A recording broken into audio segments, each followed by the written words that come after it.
Alors, on va pouvoir continuer dans cette vidéo, on va voir ensemble comment on va pouvoir appliquer un effet directement ici à notre texte.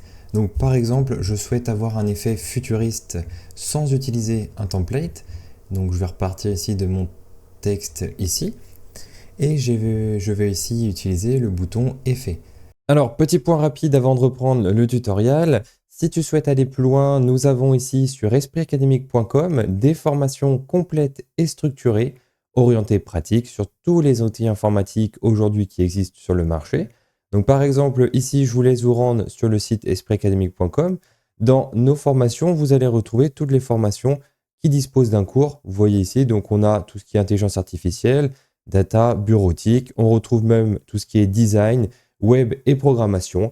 Donc là où YouTube va vous donner plutôt des bases ou des astuces ciblées, ici vous allez retrouver des cours qui vont vous permettre de maîtriser entièrement un outil de A à Z.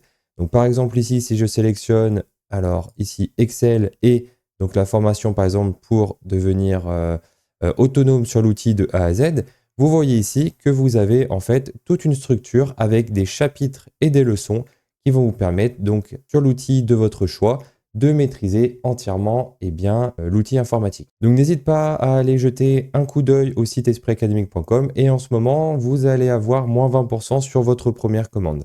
Nous allons avoir ici plusieurs modèles prédéfinis de style disponibles dans Canva. Vous allez avoir donc un modèle ici avec des ombres plus ou moins prononcées sur votre texte. Vous allez pouvoir régler l'angle de l'ombre. Ici, le flou, donc ça va concerner ici le flou de l'ombre qui se trouve derrière votre texte, et la transparence, donc si l'ombre se voit plus ou moins. Vous allez retrouver donc d'autres effets, comme par exemple l'effet de biseautage. Ici, on va avoir donc du texte qui sera plus prononcé sur les bords, donc sur les contours des lettres, et idem, vous allez avoir des paramètres à chaque fois selon le style que vous allez choisir. Donc il y a différents styles qui sont vraiment très intéressants, notamment ici le style arrière-plan, qui nous propose donc un arrière-plan adapté donc à notre texte. Je reviens ici sur l'onglet effet. Et ici on a l'effet néon. Donc pareil ici on a un effet qui est, je vais supprimer la deuxième ligne, un effet qui est adapté tac, à mon texte ici, donc à un texte que je souhaite futuriste. Et bien ce design pourra très bien correspondre. Je vais sélectionner l'arrière-plan de mon design. Je vais par exemple mettre du noir et je vais centrer mon élément. Donc pour centrer, ici, vous allez retrouver donc les lignes verticales et horizontales. Et lorsque ici les deux apparaissent, comme c'est le cas actuellement, eh bien votre texte est globalement très bien centré. Je retourne dans Effet et vous allez pouvoir jouer ici sur l'intensité globale de l'effet néon.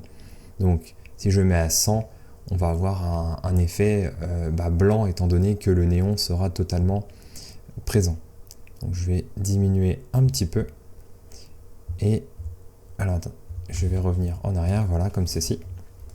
Et on a donc ici donc un design plutôt globalement futuriste, rétro-futuriste, un peu dans l'air, on va dire, des films futuristes qui ont été créés donc dans les années 80-90. Vous pouvez ensuite donc mettre en plein écran ici en bas à droite votre design et vous allez avoir donc votre design qui sera en plein écran sur votre présentation.